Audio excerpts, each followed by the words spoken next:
So, hi everyone, Dave here back with another video.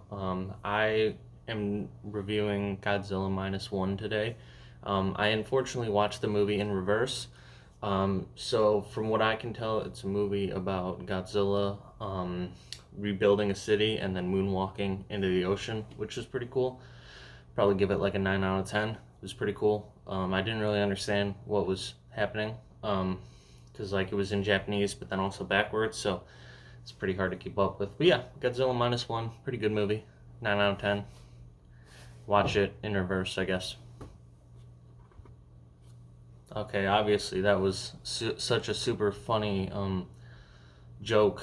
That was so good and fun. I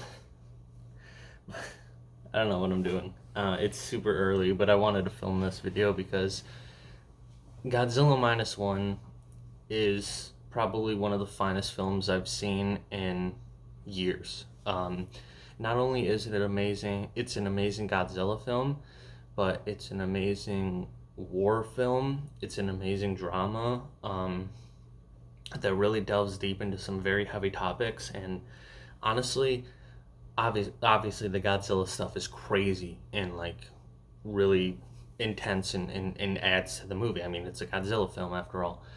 But if Godzilla wasn't even in this film, it would still be a masterpiece, just with the way that it tells its story and the way that the acting is, the characters.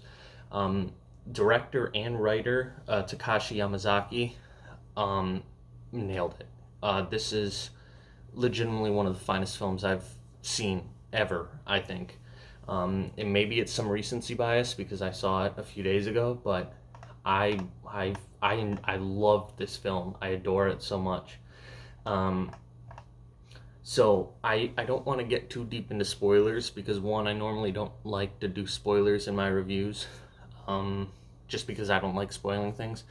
But also, I genuinely think that you all need to see this film.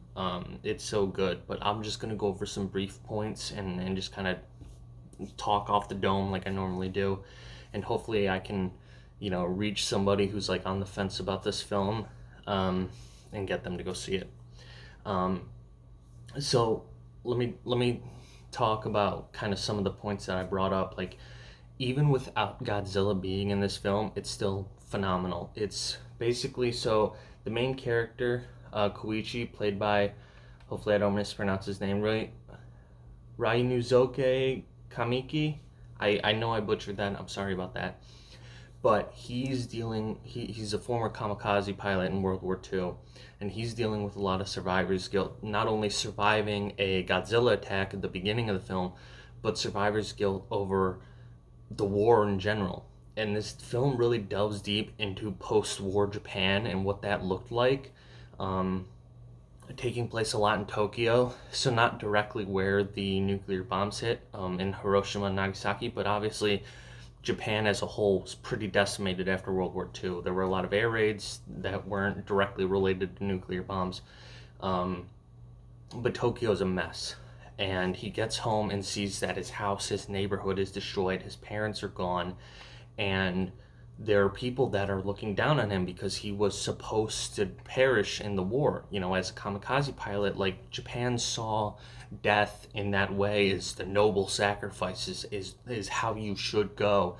And with him still being alive, that means that he's a coward, and that means that he's like no good now. So he's not only dealing with survivor's guilt over, like I said, Godzilla, but the war in general. And you see he quickly meets Noriko, played by Minami Hamabe. I'm again the names I try really hard to pronounce them the best I can, but I'm I might mess them up. Sorry about that.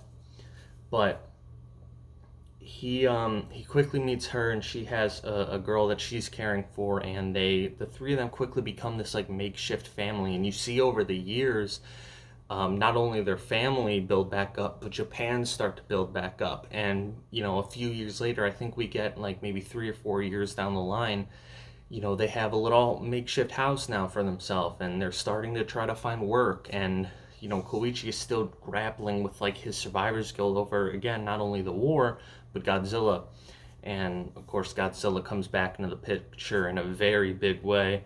Um, we saw Godzilla at the beginning of the film, and he looked a lot smaller. He was like a little, not reserved, but like he wasn't as crazy Godzilla like as he is now. And we see him, and he's massive. He's tearing apart warships. And like there's one scene, again, no spoilers, but you've probably seen it in the trailers and some promotional material. Koichi gets a job, disabling mines that were left in the water after the war, and Godzilla's chasing him on this boat, and it's like this crazy scene of them trying to frantically like offlift their mines to like get Godzilla away to blow him up and stuff, and it's just this like it's this just tour de force of like all these like all these plot points and like all these things that kind of go together that make for a really great movie. So let me try to like organize myself a little bit. So let's before we get too deep into Godzilla, because at the end of the day, you kind of know what Godzilla is going to be about, his whole thing. So back on Koichi's story, again, dealing with the survivor's guilt, he's like trying to struggle with like, he's starting to fall for Noriko, and he's starting to like this little family unit that they're starting to create, but he doesn't think he deserves it. He doesn't think he deserves to be happy, because he's like, I'm not even supposed to be here. I'm supposed to be gone. So he's like grappling with this ideology of like, how do I let myself be happy,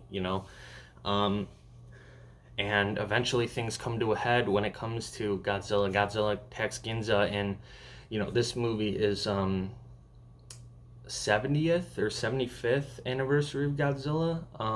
I feel like a fake fan that I don't have that number off the top of my head, but he attacks Ginza in a scene that's very reminiscent of the original Godzilla, with him, slowly moving around the corner of the building, him coming into frame, people running through the streets.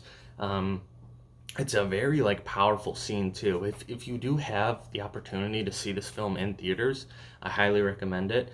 I love being at home. There are very few movies that I think are better in theaters, just because I like being able to cozy up in my own home, watch it on my television, things like that. But this is one of those films that I implore you, if you have the opportunity to see in theaters, because the big screen, the sound, the extra, speakers and everything really like fill you with dread. Like seeing Godzilla on that big screen and hearing him roar is terrifying. Obviously, the idea of a giant dinosaur lizard monster is terrifying regardless, but Godzilla in this film, Godzilla Minus One, is legitimately terrifying. He's so scary.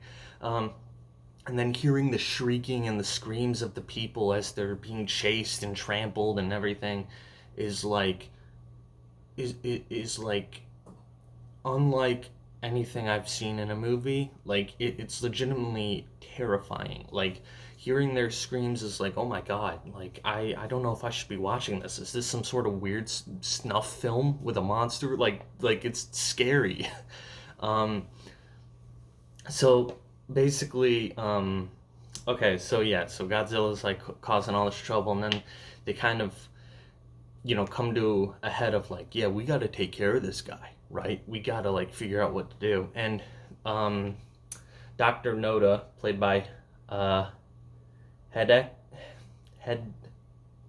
Yoshikoya, again, I'm sorry, he comes up with this actually pretty interesting plan of like submerging Godzilla and like forcing the water pressure to get to him, and then like if that doesn't work, bringing him back up super sharply, so that like I've just never seen that in a way. Like mostly in Godzilla films, it's like, yeah, we're gonna take a big rocket and we're gonna hope that works. Like his plan is actually like, no, let's try to use the sea against him, and water pressure and things like that, which is scientific, which was very interesting. But at the same turn of the coin, as much as I appreciated the scientific way of them dealing with Godzilla, I also loved that there was no science-y jargon. You know, there was no Poindexter in a lab being like, well, actually, this guy's a big monster, and the Godzilla, blah, blah, blah. Like, there were no scenes like that, which I hate in monster movies, God, the disaster movies, everything. I hate the Poindexter in a lab cliche. It's just boring. We've seen it so many times.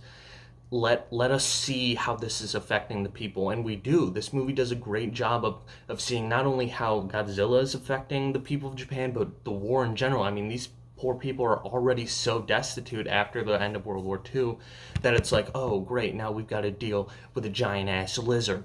Like, that's great, we love that.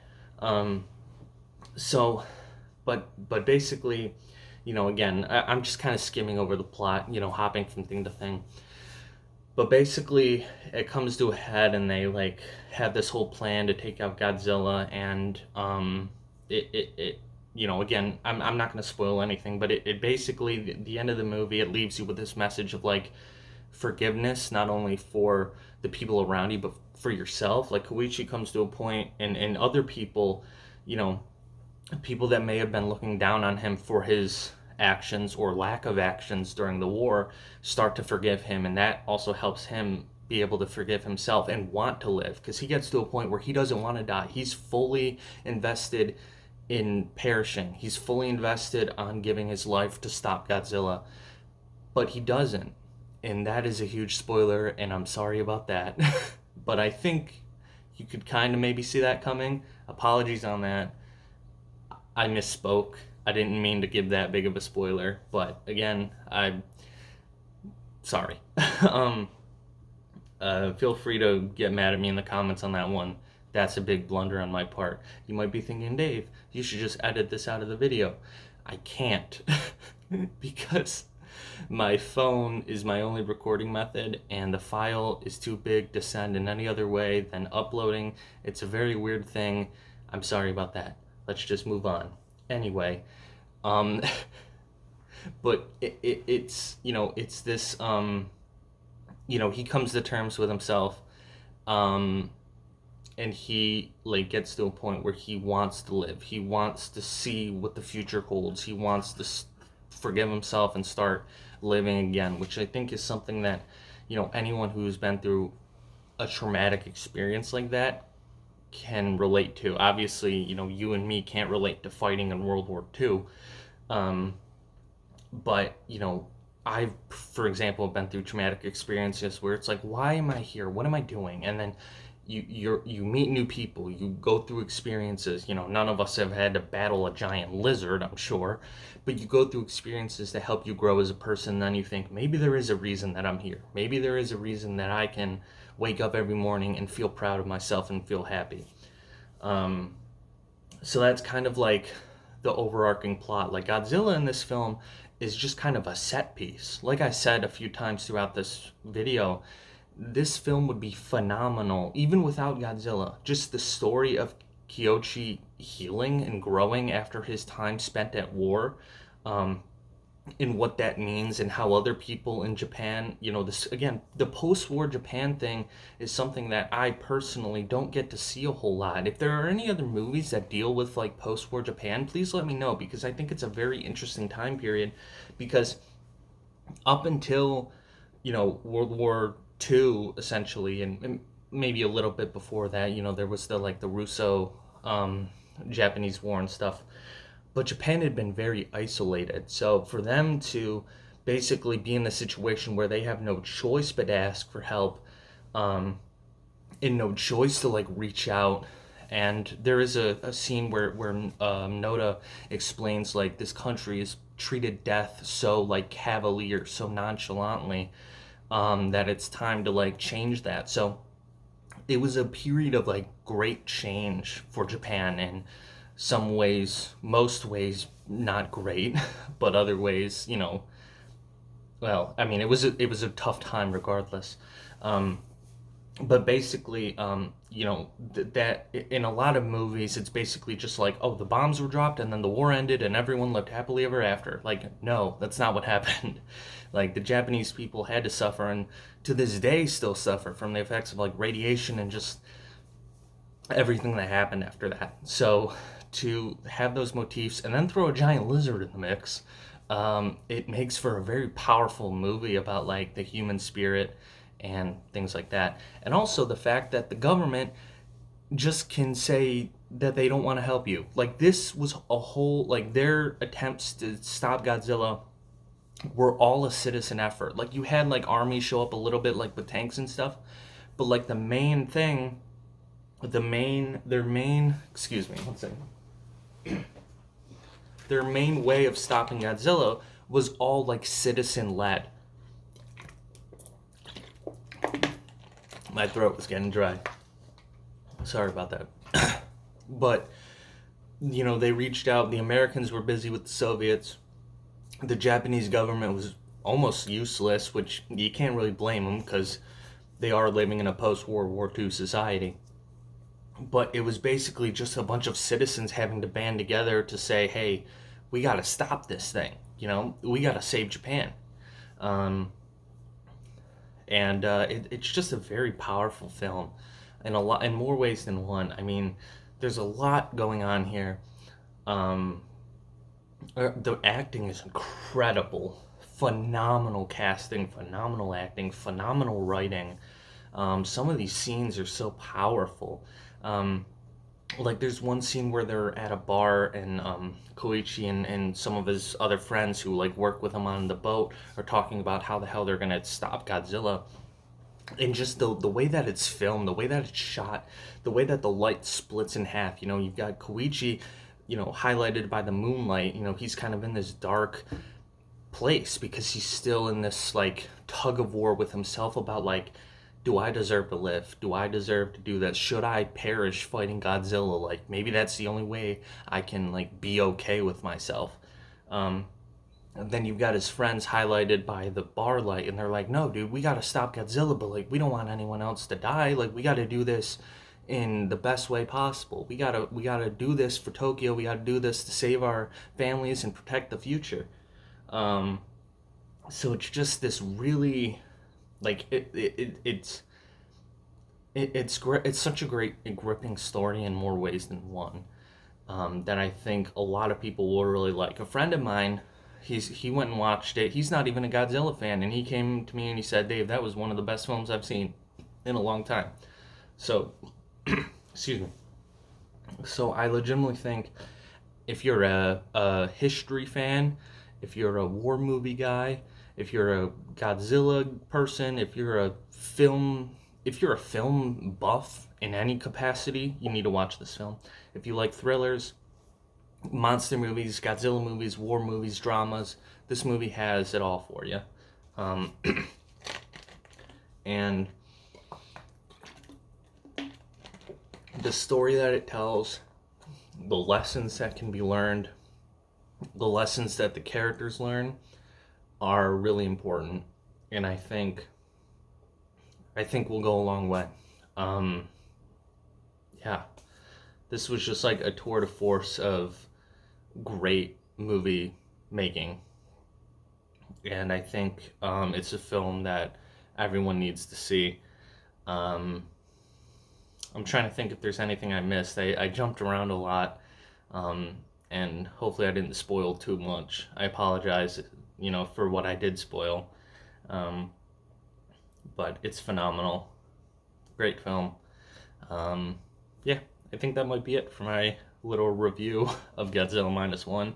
Go see it. If you're able to see it in theaters, I highly recommend that. But I do recommend seeing it in some capacity because it is worth every penny, every minute spent. This is also like a 2-hour film, which I guess is like kind of the norm. But normally, like, I guess me, like someone who like can't focus for too long, like it's kind of hard for me to sit still. But this movie like had me gripped the entire 2 hours. So it's, yeah. Anyway, that's gonna be it for my review.